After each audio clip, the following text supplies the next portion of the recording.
absolutely crazy. And then eventually they were able to implement this on a rocket.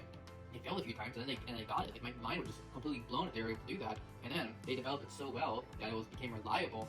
And then they just started reusing rockets. They would do different design changes, like blocks that they would call them. Once they reach their final block, they were like, you know what? You don't even have to do anything. Just refuel it and go.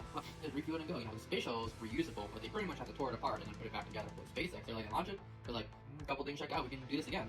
And now they fly these boosters for at least 8 or more times. And like last year, it was like about 160 something missions, which is crazy because you really don't see a lot of rockets launched that frequently. Now with SpaxeX just dominated the market. Well, now all that reusability, they made an even bigger rocket to compete with the NASA SOS. Now this thing can carry like a whole like freaking city of people. Normally like a city block, but still, for SpaxeX, it's crazy. The fact is, like, it's working. Like, is it reliable or human ready? No, but given SpaxeX this track record of just being able to just try things out and working towards the problem and fixing them, they have a really good chance of making this work relatively soon.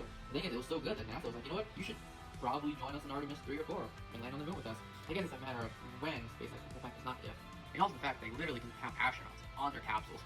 Like, up until like a few years ago, it was literally just the Soyuz was the only like astronaut carrying vehicle for at least like a decade. And now we have SpaxeX doing it, and just very recently we have Artemis. So now humans are in space with a lot of variety. And it's crazy. It's purely private company, not like a government agency. Although you get them, but still it helps them out a lot. So yeah, this is my rant about SpaxeX. Yeah, they're doing a lot of great work. Love to follow them out.